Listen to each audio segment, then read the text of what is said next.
Nation. Is Donald Trump the Antichrist? Is Donald Trump the Suge Knight of politics? Or could it just be Donald Trump is a businessman? Salute to the chat. Salute to my moderators. Salute to the replay gang. Now, what's new in the wonderful world of Donald Trump? I mean, every day we're waking up to something new that Donald Trump has done. Well, what we're going to be covering in this demonstration, we're going to be covering the recent invading of Venezuela. Uh, the president, Nicholas, I have trouble pronouncing his names, but they captured him. And he, right now, along with his wife, sits in a federal jail waiting for his day in court. Now, of course, he and his wife has pleaded not guilty. And so we're going to follow this case. I'm even thinking about traveling to New York so I could get the inside scoop, so I could actually bring you guys more coverage of this. Now, let's just go straight to it. All right, let's just go straight to this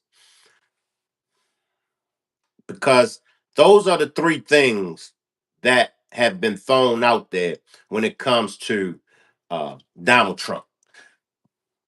A lot of people call him the Antichrist.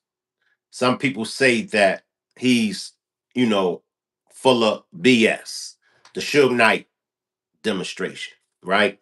And then there are those that consider him to be a boss. I see you, I can't pronounce your name down there, but I see you. Salute, salute, boss. So let me know. Drop a one. Let's do it like this. Drop a one if you think Donald Trump is the Antichrist. Drop a two if you think he's the Suge Knight of politics. Drop a three if you think he's just a businessman. I see you, Brother Nazir in Galatians. Brother Nazir says that will be a badge of honor for Donald Trump, being referred to as the Antichrist. All right, now let's just go deeper because many of us want to know exactly what was this about him invading Venezuela and capturing this president. All right. So we're gonna go to it. I see y'all in the chat set. I see everybody Smurf.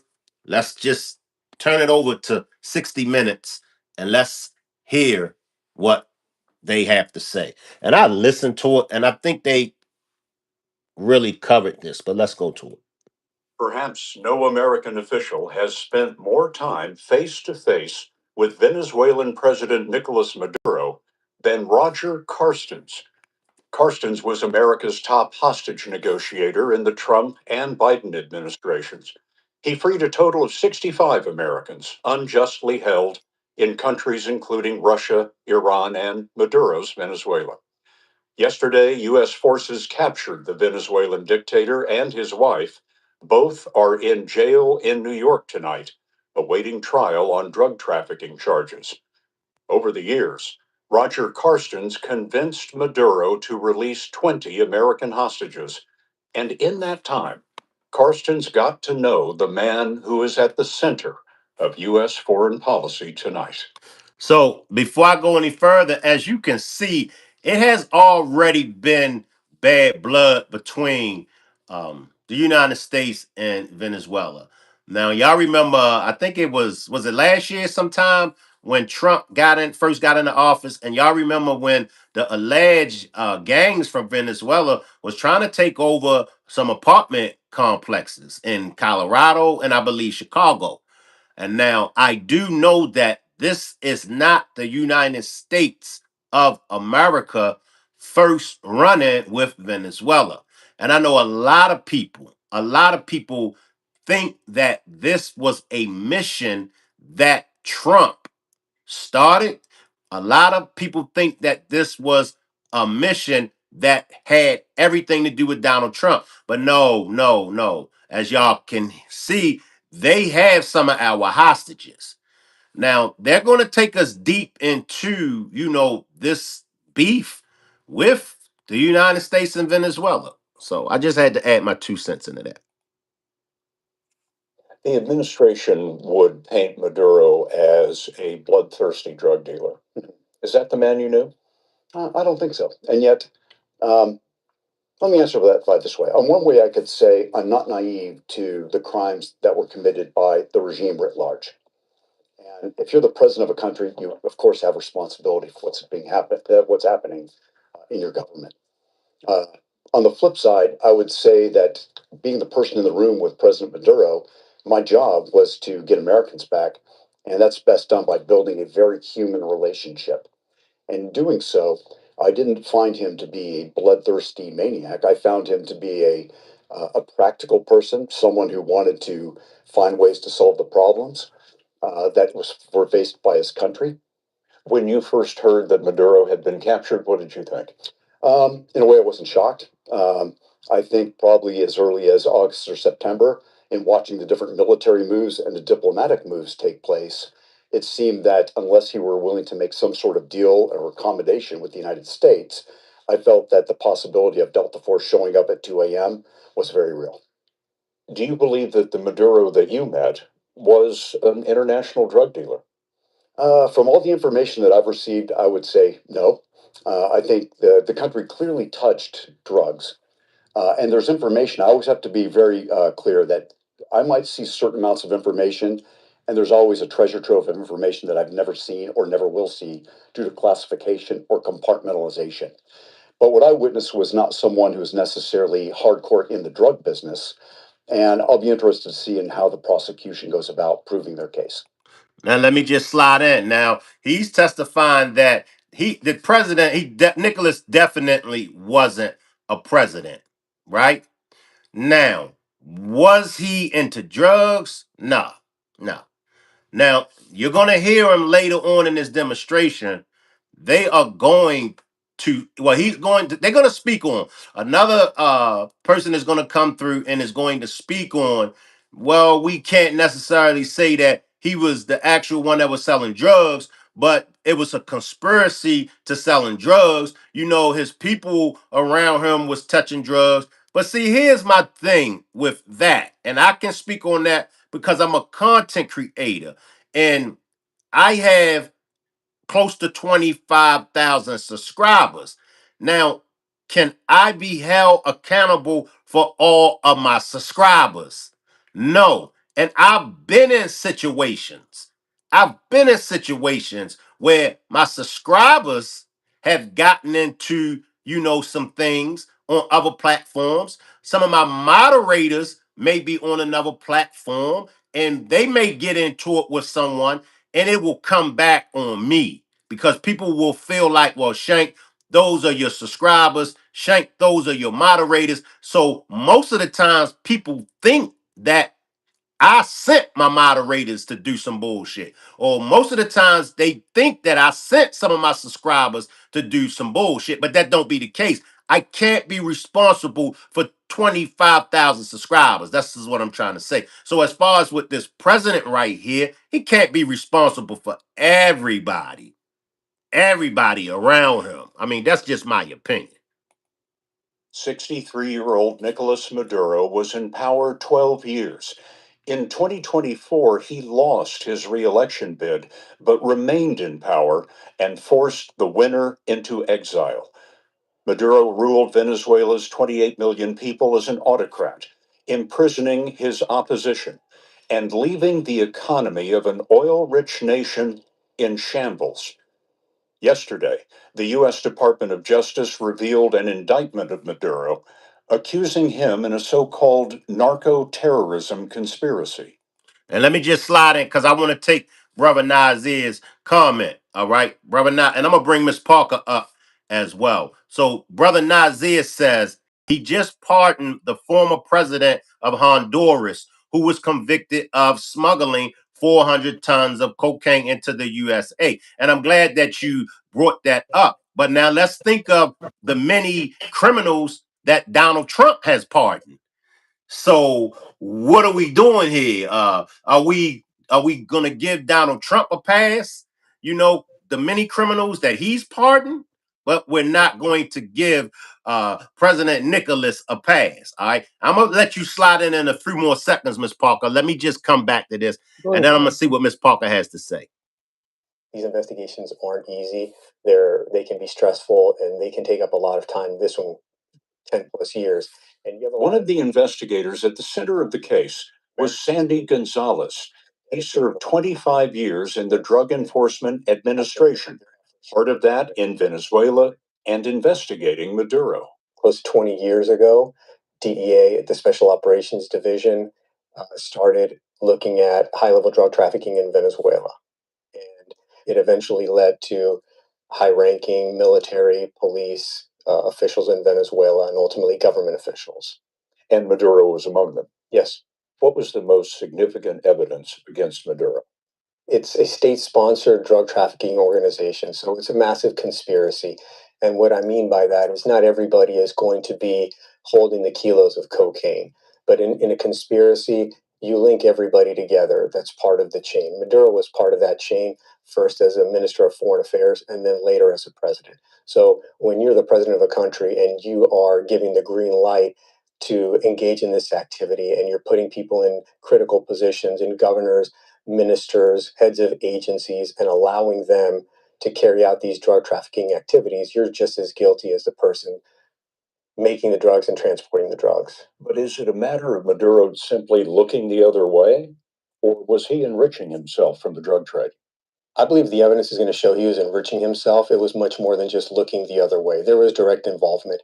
With Maduro now gone, what, in your view, changes?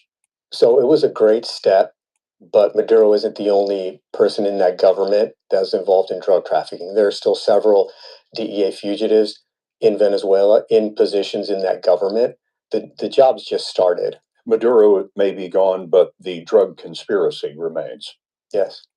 So we can look at this in a lot of different ways. I'm going to uh, let Miss Parker slide in and see what Miss Parker has to say. But here's my thing, and I always say this: who is the United States of America to just go all around the world? Because I thought the UN, I thought the United Nations was put into place for situations like this when there are countries that have dictators, presidents, leaders, ambassadors, whatever you want to call them. But whenever someone from a country has these type of crimes, I thought that's what the UN was for. I didn't know the United States of America was above the UN. But let Miss Parker slide in. Talk to us, Miss Parker, about what's going on with Donald Trump. The title's good. Because we're watching so much go on. I don't think everybody's being woke because we got our own lives going on, but this is a part of our life. You know what I'm saying? The decisions that Donald Trump made matter. And they matter because these people aren't gonna keep allowing you to come in their country and steal from them. It's like a dope deal on the east side. Bobby can't just go take Tyrone dope and think ain't no consequences. You know what I'm saying? You can't just take and then, oh, we did this and brag about it. You know what I'm saying? You're bragging about it. See, he's taking the power that he has too far, and we're not looking into like, oh, they ain't gonna do nothing. Because we've never had war on the US soil. We've had terrorism. And I was telling you about that earlier. We got to know the difference between terrorism, my bad, Shane. Terrorism and war. Terrorism is the 9/11, it's the Pentagon, the plane in the Pentagon and stuff. That's terrorism. War is aircrafts that can't be identified coming and dropping missiles on American soil. Poisoning the water is terrorism. We don't know which one to look for. We've invited all of these countries here. See, you got to go through a lot to go there. But they open America. Come on, y'all. Come on in. They open America, not just Trump. A lot of them open America up. We don't know, like you always said, we don't know where we eating at from when we Uh-uh. go out to eat. Uh-uh. We don't know if that restaurant, like my daughter and them went to the Bahamas, and when they came back, they couldn't get a flight. They kept saying maintenance. They said maintenance for 12 hours. Mm. But really, it wasn't even maintenance, it was the threats. Mm-hmm. But they don't want to put the American people that pay money in for the rich to be rich. That's our Mm-hmm. money. Mm-hmm. Mm-hmm. See, they don't pay their tax dollars in. They get to keep them Mm-hmm. until they come up like Donald Trump himself with the scandals and the money, and nothing happens. See, when we get penalized when we don't pay. We paying, but we go outside, shank a street light ain't out there. It's dark, potholes all through here. Y'all been building on roads that just don't make sense for years. So where our tax dollars going? Mm. Why you cutting off Medicare altogether? To put a plan in that you still can't afford. To put his plan in motion that you can't afford. Then you over with war. Russia talks to Moscow.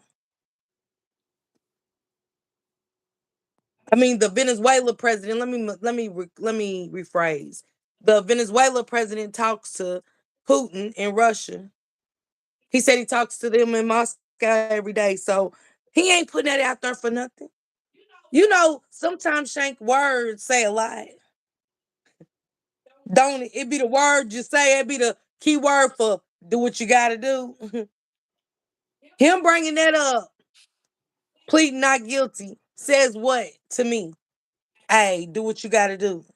Now Moscow saying is what y'all want to do to the United States.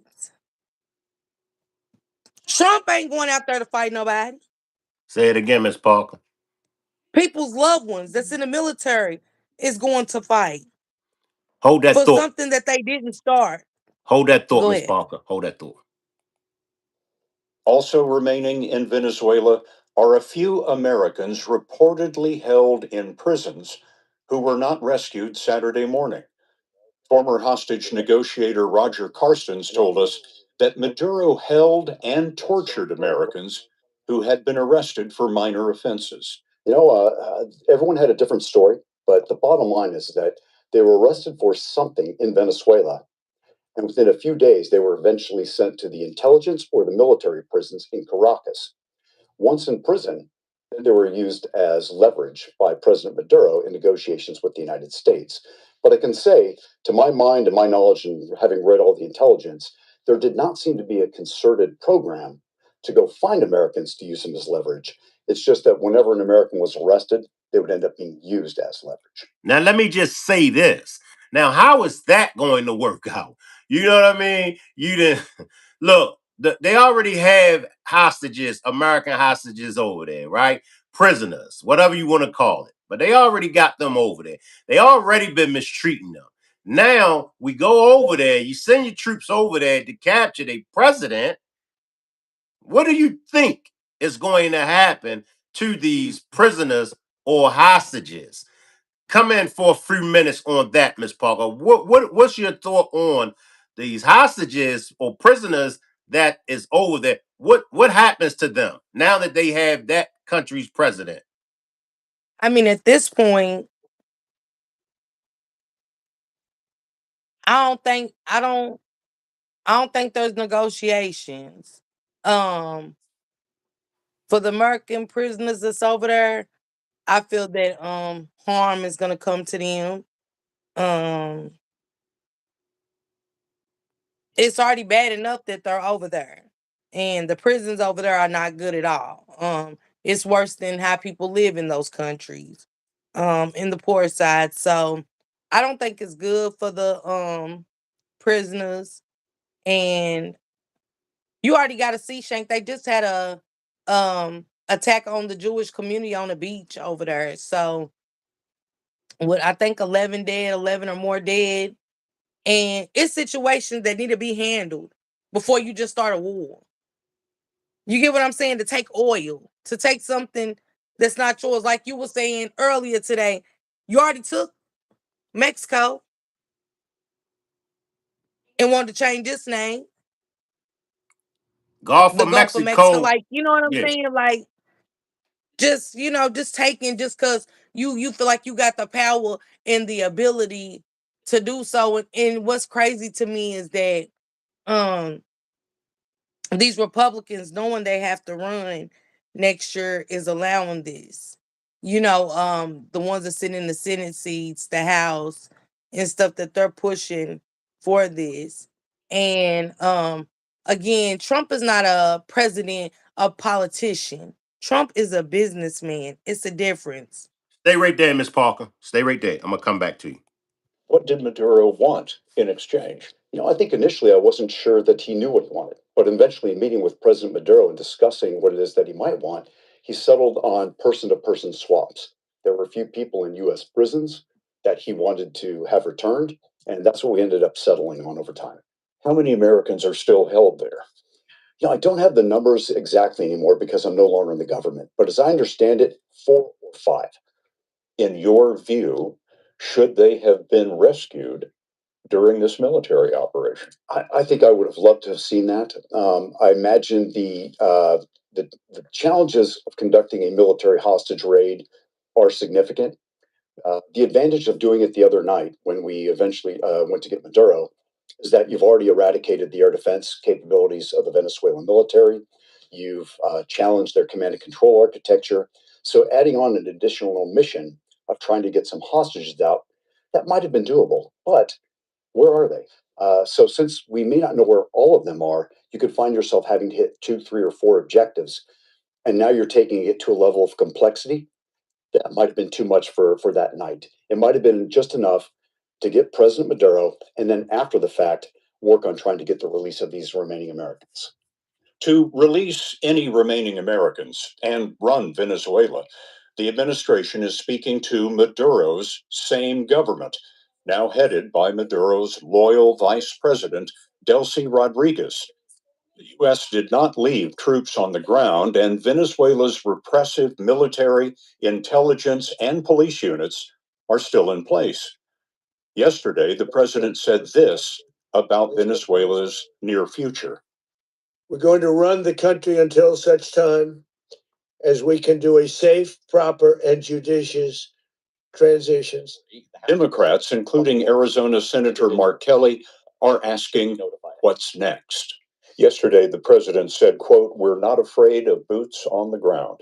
I think right now we run the risk of Venezuela falling into some form of chaos. I mean, who's going to run the country? Is it Delcy Rodriguez? Is it Maduro's handpicked person, or is it a democratically elected leader?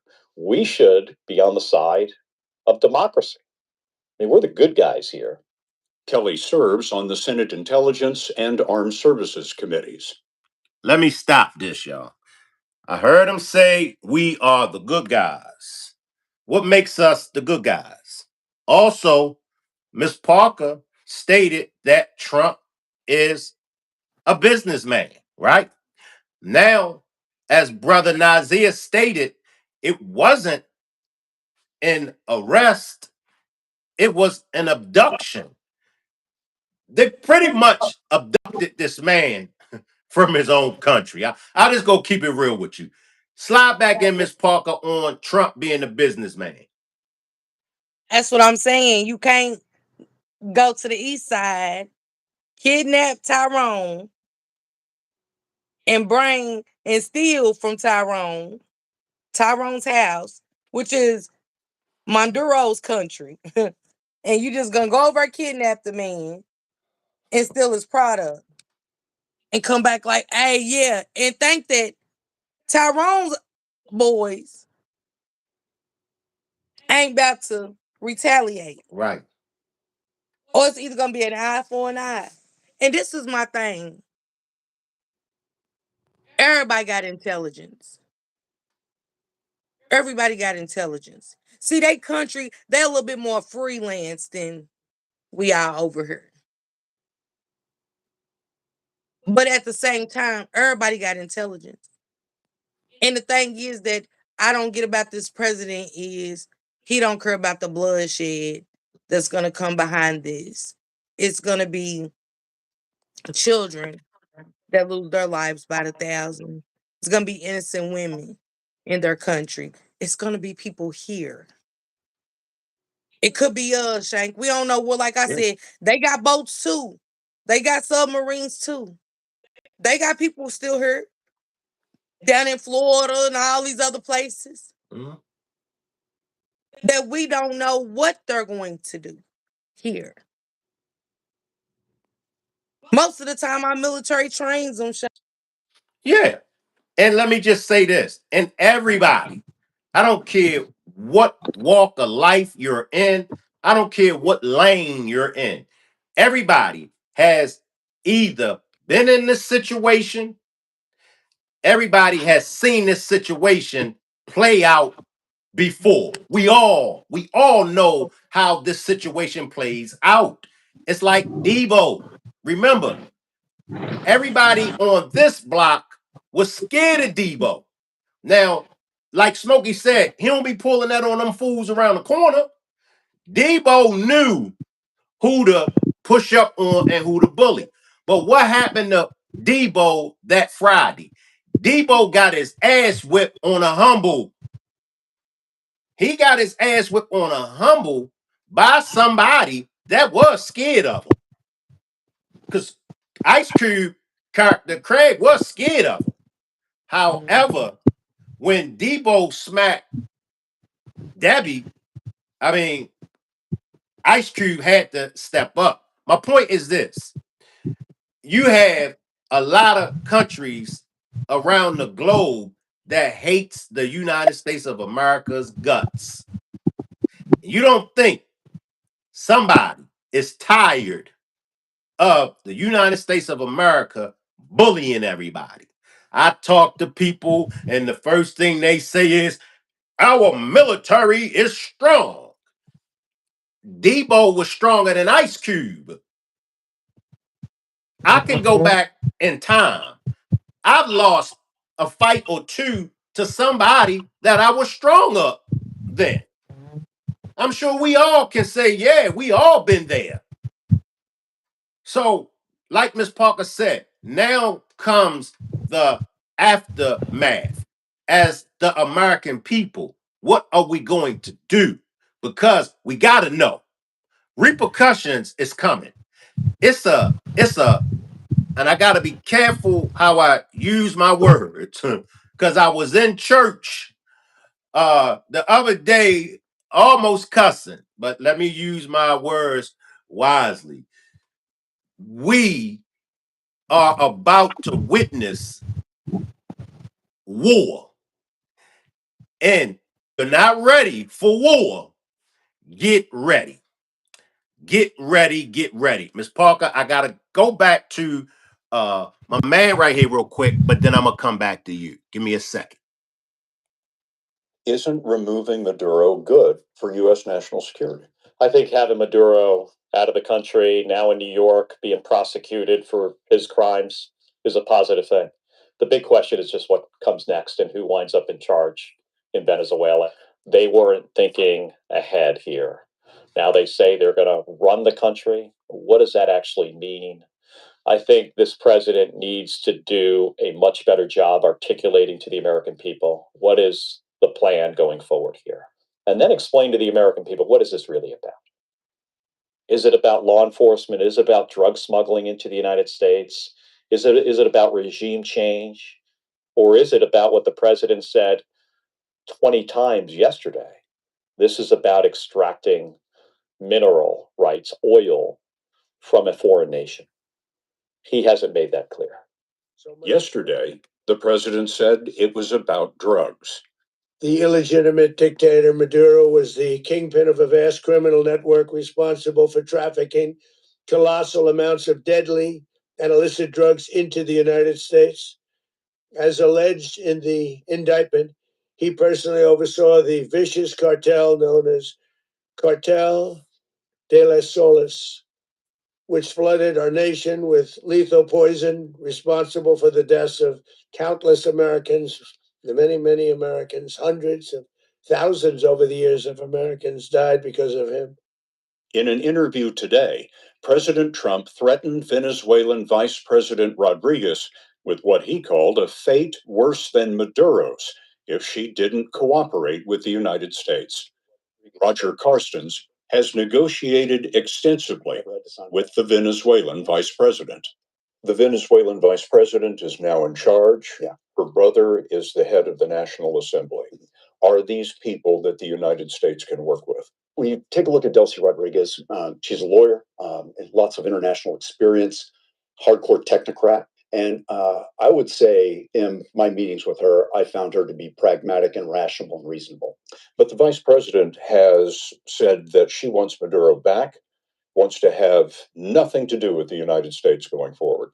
I have to wonder, is she playing to a domestic audience? Is she playing to an audience made up of the military and the intelligence community of Venezuela? I'm not sure. But what I do know is everyone's essentially going to and eventually going to have to deal with the cards that have been laid on the table. And her cards are going to be pretty tough. And that the United States, right now, to my mind, has the upper hand. And she'll have to have some sort of accommodation. Slide in, Miss Parker. At this time, the United States has the upper hand, but that can switch at any given time. In basketball, in football, in baseball, in any sports, the momentum will change. Come on in, Miss Parker. And y'all pushing all this power talk around, but y'all not thinking about the people that's about to be harmed. That's the thing. They got bunkers and stuff set up. The rich are gonna be fine for days like this. They've been having this in motion before our time to keep the wealthy safe. And it's gonna take God to me, Shane, at this point to put all this madness to an end. Because it could be my hometown. It could be your hometown to be hit. Did the U.S. military?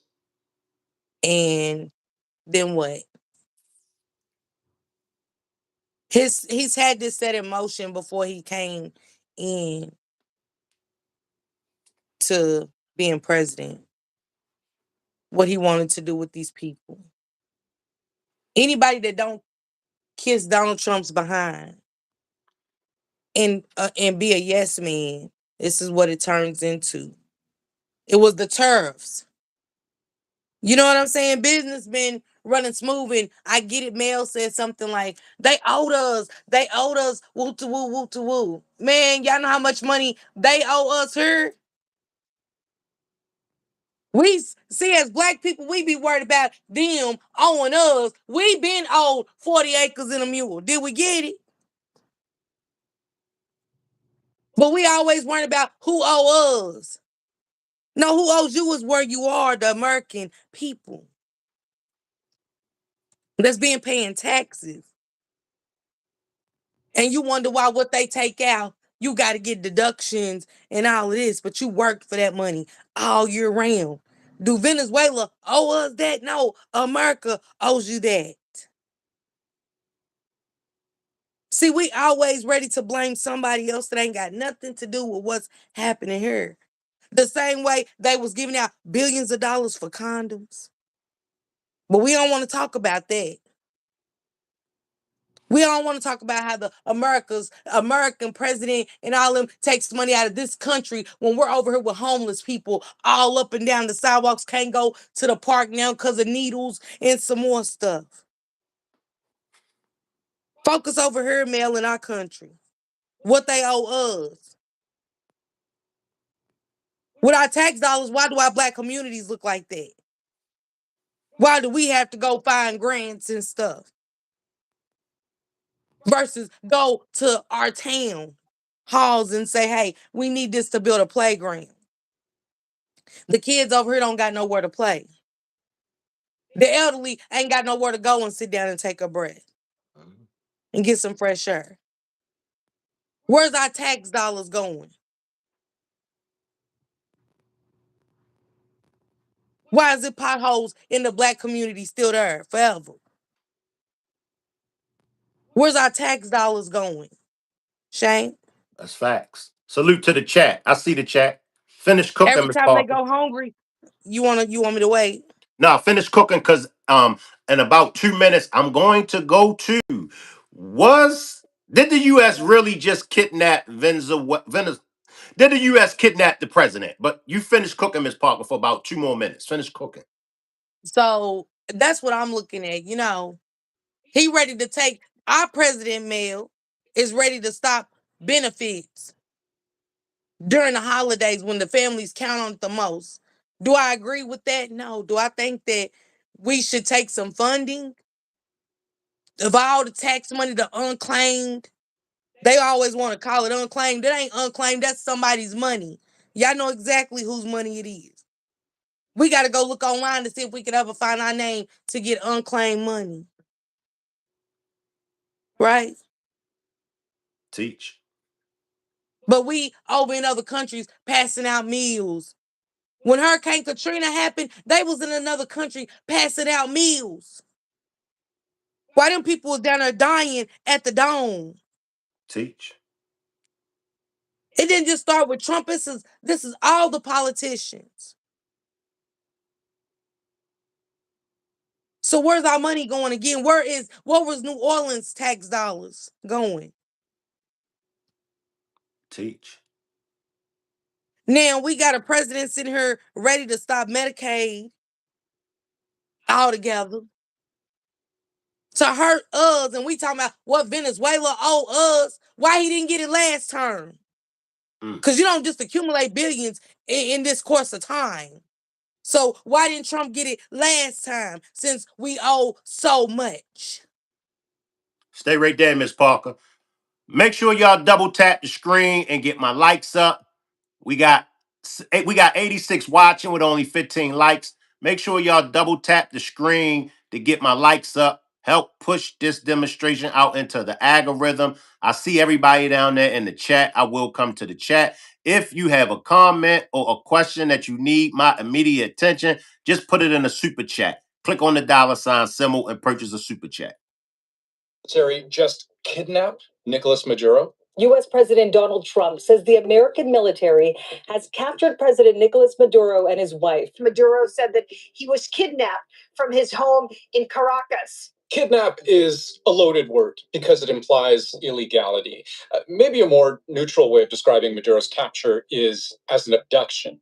But the US government calls it an arrest. It's largely a law enforcement function. This was an arrest of two indicted fugitives of American justice. And just to be clear, this isn't some nerdy question about semantics. It's a question about law and whether the US has the legal right to extract world leaders from their homes, and maybe even whether other countries might have that right too. Let me explain.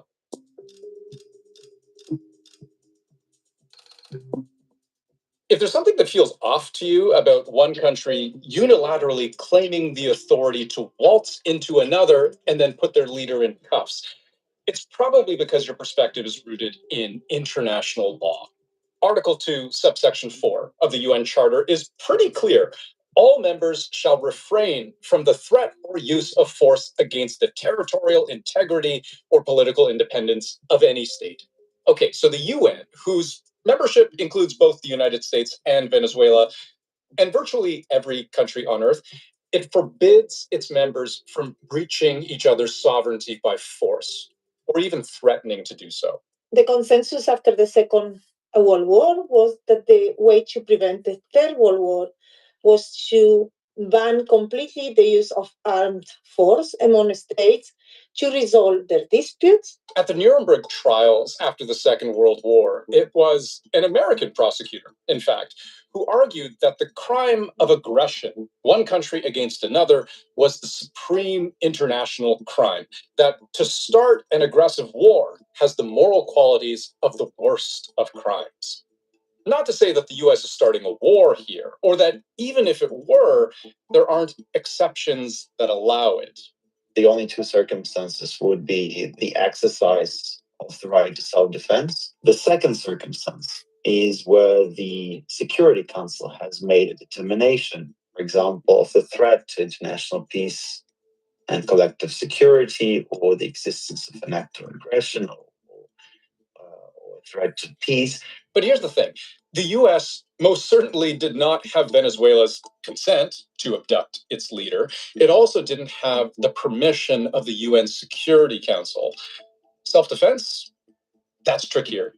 In order to be able to exercise that, you have to be subject to an armed attack, and your use of force would have to be necessary and proportionate. But the United States, over the last 20 years, have put in place various attempts to expand the scope of self-defense. Venezuela is not the conduit for the drugs coming to the United States. Venezuela accounts for about 5% of the cocaine trafficking trade, but the majority of that goes to Europe. So the justification for this as a kind of a self-defense war on drugs defense is non-existent or painfully thin. So we're gonna stop right there. Now, I'm gonna take T Baby Love comment because T Baby Love has been reading my mind. T Baby Love says they need to come get our dictator now. I'm just saying, even swap and swindle, LOL. Listen, y'all, listen. This is the 30% of Donald Trump that I disagree with. 70% of the things he does, I agree with. 30% I disagree.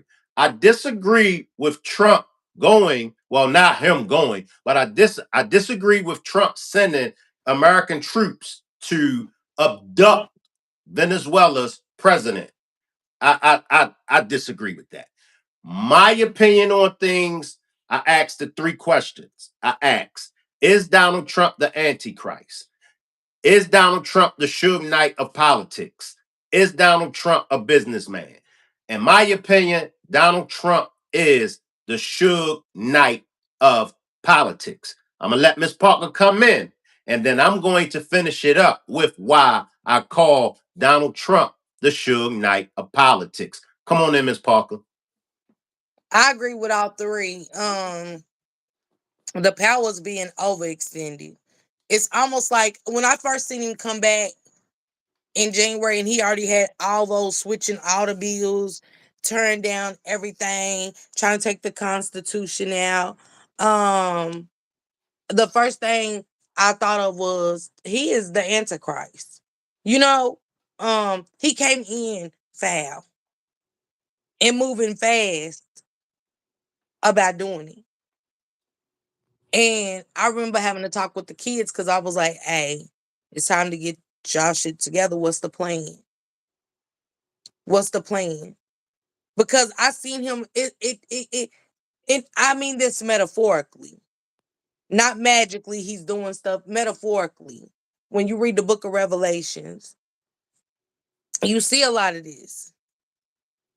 Because a lot of people went hungry for a long time. People that were dependent on EBT. A lot of people didn't get that. Stopping income from coming in, people from getting paid, homelessness. People will go starving. And nowadays, Shane, it's so many homeless people. It's like every time you ride by, it's by the day, it gets worse and worse. And it's like I'm reading the book of Revelations and I'm seeing it now through him. I'm seeing a change, them changing the weather, them out there messing with the weather. They're doing all kind of stuff. The Epstein files is a deflection from what's been cooking. And y'all got to think the president's been going nonstop since he's got in office. Usually you see him at Mar-a-Lago, you see him, for him to even say, while we're struggling, we're hungry, we're fighting for medicine. A girl just died of cancer. He's talking about how he just had a $5 million party at Mar-a-Lago. He's showing all the meats why his people are starving, and we give a damn about Venezuela owing us billions. What about the people here, Shay? What about our reparations? Period. All of that.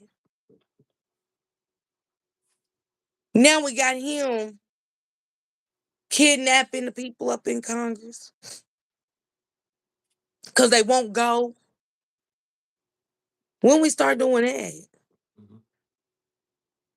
When y'all start telling people that they can't get a paycheck unless they work for free? What happened to all these felon charges? Because the people that agreed he was doing felony acts, he came for them, attacked them racially, slanderously, and some more. Everybody black had to go. But he ain't prejudiced, y'all. He kissed a little black girl. He tried to free so many blacks. Yeah, for sure. You put up a good front, don't you, Shane? When you a man of power. You got to keep a couple of color folks on your side now. Some upper hand color folks. Cause I ain't seen none not stand up and say a word. I heard Robert De Niro saying more. Was saying the most, Shane. Robert De Niro running them down through there. But I ain't seen one black person say nothing yet. Who's standing up for Jasmine Crockett? She in a battle of her own, ain't she? They talking to her, calling her wig wearing whores and what? This is what's going on up there at the house.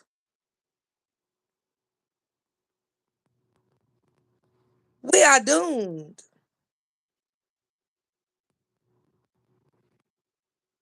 We are doomed, Shane. To put up with this for another 4.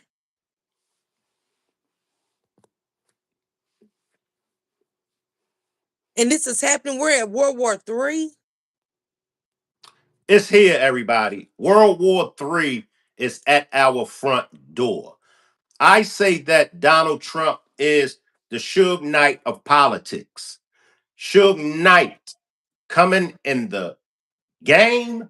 Suge Knight's arrival and the things that he done was superb. He was excellent.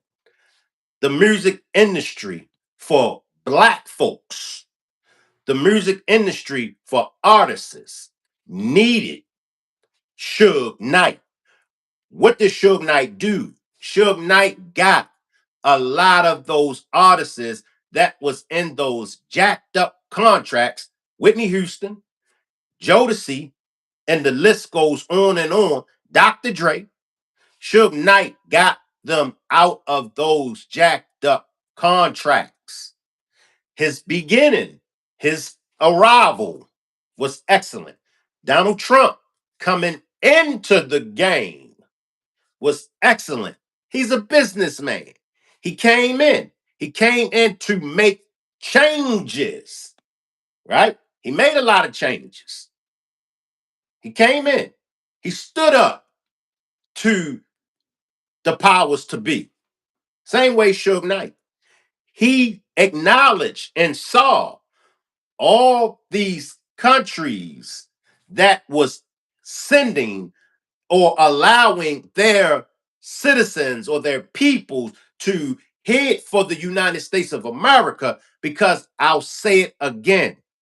When the immigrants come to America, they come to America to what?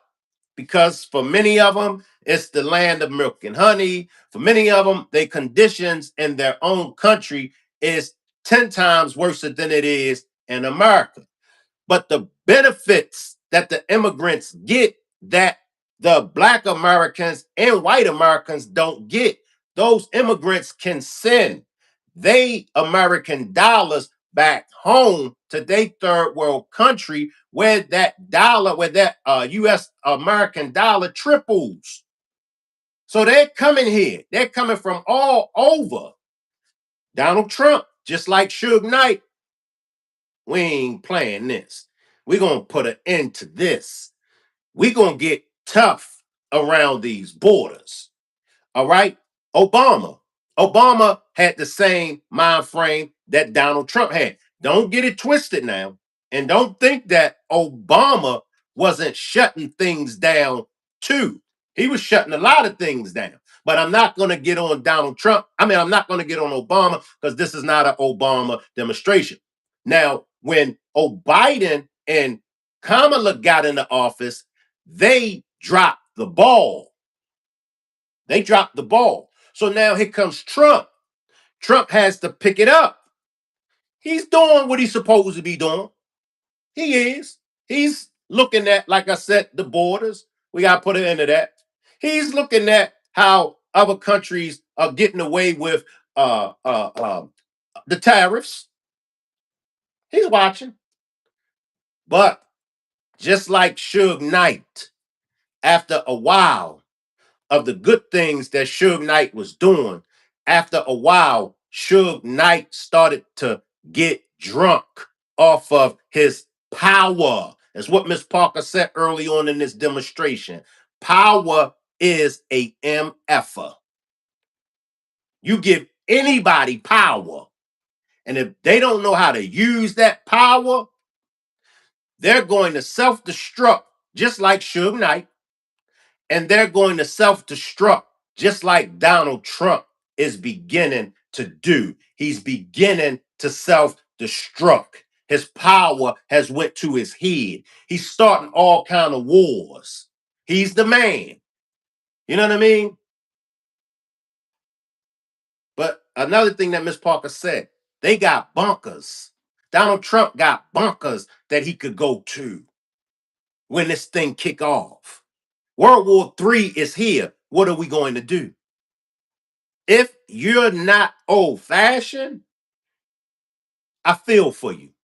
So for all of the what is it? The millenniums, the Gen Zs, and all of the younger people, now is the time to get with the old heads. Now is because it's getting ready to be where as though you ain't gonna be able to go to your favorite restaurant to get no food. It's already here that groceries is sky high. But if you was raised the old-fashioned way, then you know how to shop. You know how to stretch a dollar if you was raised the old-fashioned way. You know how to whip up a meal. You know how to turn nothing into something. It's here. It's here. You ain't gonna be able to go to the corner store and get uh your your Black and Miles. You ain't gonna be able to go to the grocery store and get TV dinners. We are headed into a situation where as though we are going to have to live off the land. It's here. We are going to have to live off the land. But let me tell you the glory of God. And I don't know if any of y'all saw this, but I'm sure there are those that saw this. In the beginning, we started living off the land. Miss Parker, say amen. Amen. Now, where is things starting to go back to? We're going to be living off the land. All the things that we used to do, all the things that we grew up on, World War III is going to send us back to that lifestyle. That's even if we make it. Mm-hmm. That's Mm-hmm. even if we make it. But see, this is how God works. God is always present. Always. And even when you think God ain't present, he's present. Even when you think it ain't no way out, God shows up. I said this and I still stand on it. Donald Trump is God's man. Because listen, anything could have happened that could have prevented Donald Trump from getting in that seat this time. But listen now, if God could have his hand on Pharaoh, go to the Bible. How many men, evil men, did God use to free his people? And even when the people were freed, they were so used to being in bondage. A lot of y'all is still that way today. When Trump was talking about cutting all them programs, those programs are plantation. That's what you get from the plantation. We don't need them programs. We don't need food stamps. If you need food stamps, you got the mentality of a slave. You're dependent on someone else. That's the mentality of a slave. Never depend on nobody. Come on in, Miss Parker. Can't hear you, Miss Parker. Can't hear you. All right, you was freezing up a little bit, but we can hear you talking though. Um, everything you said is true. I like how you said living off the land, cause people been talking about this for several years now. Start planting your own vegetables, plant your own fruit, do this, do that, and it went on death's ear. Because in our minds, we think, oh, ain't nothing gonna happen. We think that we're okay. Let me slide in, Miss Parker, because I'll forget. Our favorite phrase is, "Oh, God got me.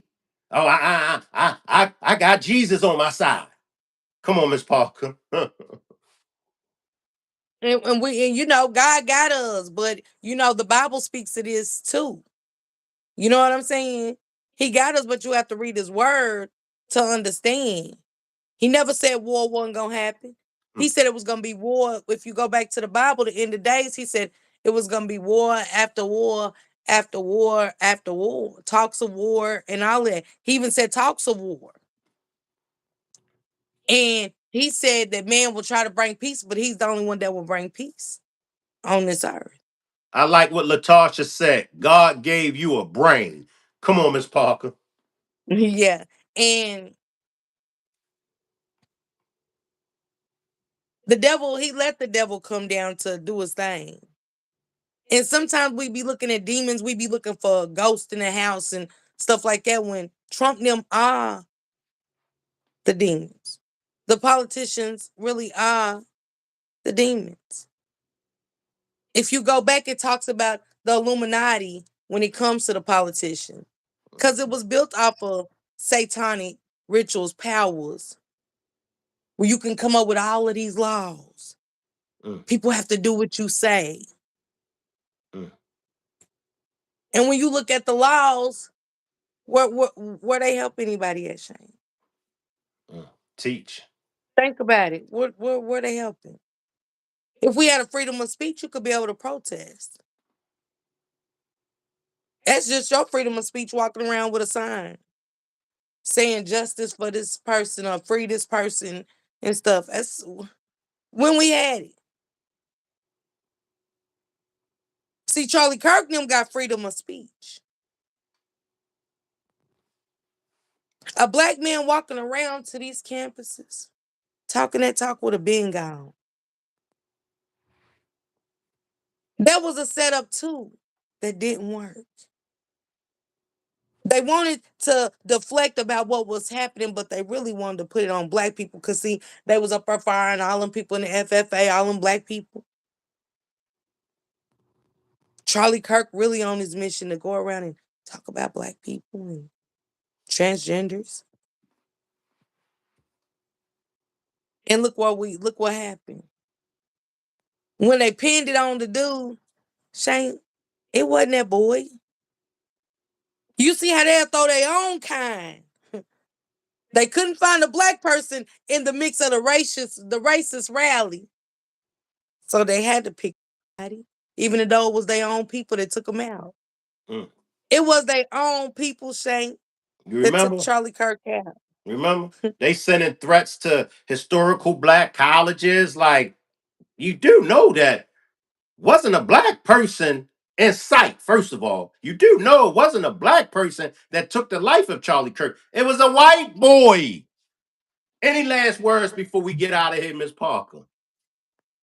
Um, Wake up, get prepared, like they said in the chat. It's time. It's been time to get prepared. Like you said too, I liked how you said the old school.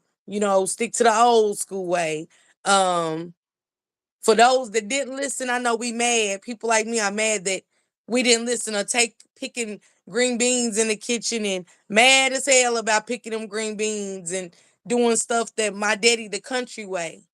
But I'm so appreciative today.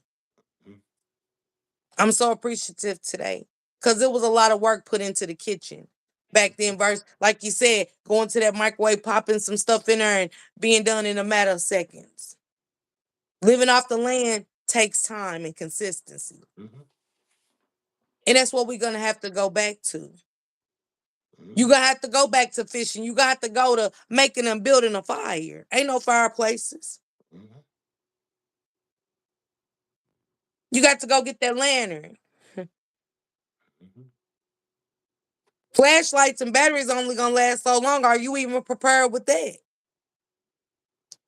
You can't take freezer food while you're spending all your food stamps and shit. You know what I'm saying? Every time they say it's a catastrophe, what if the electric goes out? What then? What? There go your food bag. Mm-hmm. Mm-hmm. Mm-hmm. You know what I'm saying? There go your food bag. So where do we go from here? Besides waking up, Yeah. it's when you talk to your kids at home. Yeah. Cause see, today's youth don't want to learn, so I got to start at my house Yeah. with a plan. Are y'all seeing what's going on? Yeah. Are y'all paying attention? Yeah. It ain't good for us. Yeah. Every choice he makes come back on each American, except the wealthy, his friends. But salute to y'all. Man, hit that like button for Shane. Just double tap your screen, y'all. Please wake up. Please get prepared and stuff like that. And I ain't talking about go get some garden seeds. I'm talking about have a bag ready. I got bags in here packed and stuff. And I just told Shank I always pack something of his just in case because I don't trust it. You know what I'm saying? I got a bag prepared to go. Now, do I got everything we need? Nah, I got a first aid kit. Need to go get some stuff to put in it. You got to know the proper essentials to just the brain just to get you through. If ain't no electric, hell, what you got a debit card for? Mm-hmm. What cash gonna pay for? Mm-hmm. If everything's down, what you gonna go purchase a bird or a coyote? See, you got to go catch that same animal that we scared of. We might have to go catch it one day, Shane. I ain't got no problem with hitting the bear. Go ahead, Miss Parker. But if you got to think, how far is that car gonna get you? Right, right, right. You might have to go catch that bird. You might have to go catch that mountain lion and that coyote. You gonna have to go where them birds and coyotes be and get your fish. Mm-hmm. So that stuff that we ain't fishermen. Hell, we scared of the water. Mm-hmm. Thank God allowed my father to still be alive, so he can still instill in his girls during these trying times what to do. I remember him teaching us, Shank. This is my last thing. When you're a kid, you don't want to pay attention. Not everybody pays attention. And he had this knife and he had the compass on this knife. It had water at the top. And that was his hunting knife. And we always ask questions, what is that? What's some word? What's some numbers? He said that shows me how to get back if I get lost. Y'all need to learn how to read a compass. Mhm. And now I'm mad at myself for not knowing how to read a Mhm. compass. Mhm. He was teaching and we wasn't listening. So yeah, shout out to y'all. Keep eye on this news. Russia said they not bowing down, they not backing down. What do we want to do? So they basically like, what's up? They team Tyrone.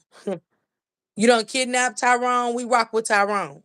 Yeah. We not studying nothing you talking about. And see, a lot of times when they owed us money in them other countries, that's because deals, devilish evil deals, was taking place. Yeah. You can't find a black person now to let you borrow $1,000 to Mm. move, even Mm. though you're getting evicted. You can't find a soul. You got to go try to borrow a loan, sell damn near everything in your house. It ain't even gonna get what you put out there for it. Mhm. You don't spend $300-400 on the TV. Pawn shop only want to give you 50 to 85. Mhm. You still got $800 to go. You get what I'm saying? So Mhm. salute to y'all. Pay attention. It's time to wake up. Shankus was a great demonstration. Thank you for having me.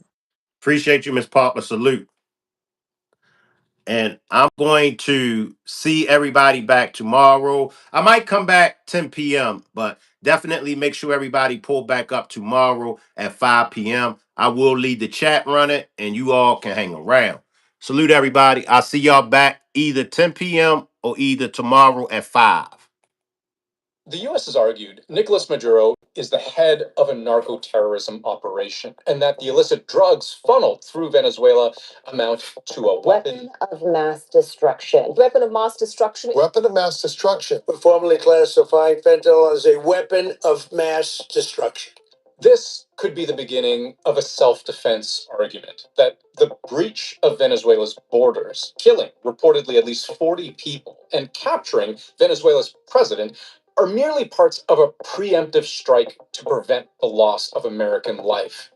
And maybe what fuels this defense is that Venezuelan troops reportedly shot back, which begins to touch on what is perhaps the most important legal argument, at least for the US, that the domestic legal rationale of self defense and pursuing Maduro, even beyond international borders, trumps everything.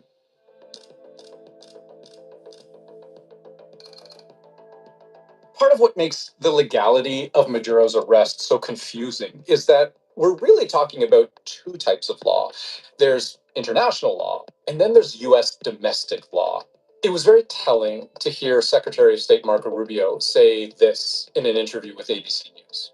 Let me ask the question again. What is the legal authority for the United States to be running Venezuela?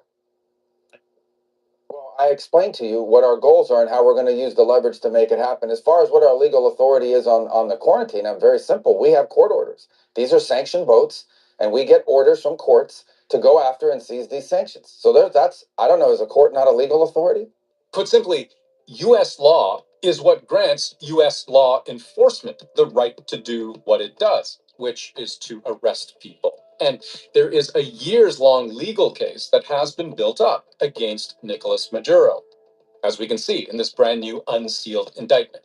He's facing 4 counts: conspiracy charges related to narco terrorism and the importation of cocaine to the United States, as well as 2 charges related to the possession of machine guns and destructive devices.